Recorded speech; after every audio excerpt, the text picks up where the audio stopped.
Hello guys, स्वागत करता हूँ आपको और एक न्यू वीडियो में। तो चलिए वीडियो शुरू करते ही। यमराजता है, इनकी जुड़वा बहन यमुना यमी है। यमराज महेशवाहन भैंसे पर सवार दंडधर है। वे जीवों के शुभाशुभ कर्मों के निर्णायक हैं। वे परम भागवत 12 भागवताचार्यों में हैं। यमराज दक्षिण दिशा के दिक्पाल कहे जाते हैं और आजकल मृत्यु के देवता माने जाते हैं। दक्षिण दिशा के इन लोकपाल की संयमनी पूरी समस्त प्राणियों के लिए, जो अशुभ कर्मा है, बड़ी भयप्रद है। यम, धर्मराज, मृत्यु, अंतक, वैवस्वत, काल, सर्वभूतक्षय, औदुभाबर, अग्नि, नील, परमेष्टि, रिकोदर, चित्र और चित्रगुप्त, इन 14 नामों से यमराज की आराधना होती है। इन्हीं नामों से इनका तर्पण किया जाता है। यमराज का विवाह दक्ष प्रजापति की 84 कन्याओं में से 23 कन्याओं से हुआ था। कतिला यमराज व धूमोरना का पुत्र था। कुंती और यमराज के पुत्र का नाम युधिष्ठिर था। विश्वकर्मा की पुत्री संज्ञा से भगवान सूर्य के पुत्र यमराज, अश्विनी कुमार, श्राद्धदेव मनु और यमुना उत्पन्न हुई। वैदिक काल में यम और यमी दोनों देवता, ऋषि और मंत्रकर्ता माने जाते थे और यम को लोक मृत्यु से भिन्न मानते थे। पर बाद में यम ही प्राणियों को मारने वाले अथवा इस शरीर में से प्राण निकालने वाले माने जाने लगे। वैदिक काल में यज्ञों में यम की भी पूजा होती थी और उन्हें हवि दिया जाता था। उन दिनों वे मृत पितरों के अधिपति तथा मरने वाले लोगों को आश्रय देने वाला माने जाते थे।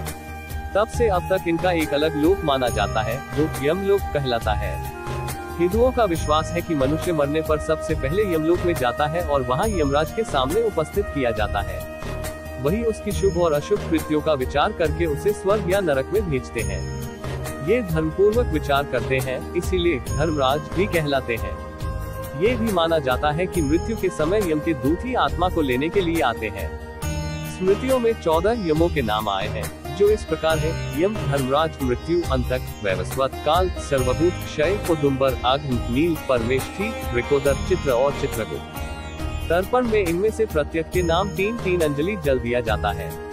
मागधेय पुराण में लिखा है कि जब विश्वकर्मा की कन्या संज्ञा ने अपने पति सूर्य को देखकर भय से आंखें बंद कर ली, तब सूर्य ने क्रुद्ध हो उसे शाप दिया कि जाओ, तुम्हें जो पुत्र होगा वह लोगों का संयमन करने वाला, उनके प्राण लेने वाला होगा।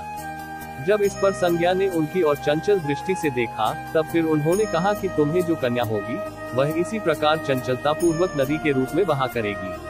पुत्र तो यही यम हुए और कन्या यमी हुई, जो बाद में यमुना के नाम से प्रसिद्ध हुई। 4 द्वारों, 7 तोरणों तथा पुष्पोदका, वैवस्वती आदि सुरम्य नदियों से पूर्ण अपनी पुरी में पूर्व, पश्चिम तथा उत्तर के द्वार से प्रविष्ट होने वाले पुण्यात्मा पुरुषों को यमराज शंख, चक्र, गदा, पद्मधारी, चतुर्भुज, नीलाभ भगवान विष्णु के रूप में अपने महाप्रसाद में रत्नासन पर दर्शन देते हैं।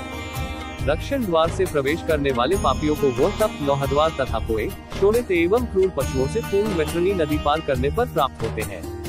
द्वार से भीतर आने पर वे अत्यंत विस्तीर्ण सरोवरों के समान नेत्र वाले, धूम्रवर्ण प्रलय मेघ के समान गर्जन करने वाले, ज्वाला में रोमधारी, बड़े तीक्ष्ण प्रज्वलित दंतयुक्त, सक्सी जैसे नखों वाले, चर्मवस्त्रधारी, कुटिल हरिकुटी भयंकरतम वेश में यमराज को देखते हैं। वहाँ मूर्तिमान व्याधियाँ, घोरतर पशु तथा यमदूत उपस्थित मिलते हैं।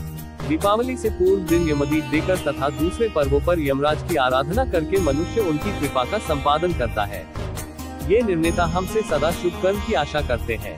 दंड के द्वारा जीव को शुद्ध करना ही इनके लोक का मुख्य कार्य है। ऋग्वेद में यम एक सौर देवता विवस्वत और सरस्वती के पुत्र है और उनकी एक जुड़वा बहन है जिसका नाम यमी है। एक जो वे विवानवंत के पुत्र अवैस्तान यमा से परिचित है। यम के अधिकांश प्रकटन पहली और 10वीं पुस्तक में है। ऋग्वेद में यम का अग्नि के साथ घनिष्ठ संबंध है। अग्नि यम के मित्र और पुजारी दोनों हैं और कहा जाता है कि यम ने छिपी हुई अग्नि को ढूंढ लिया था।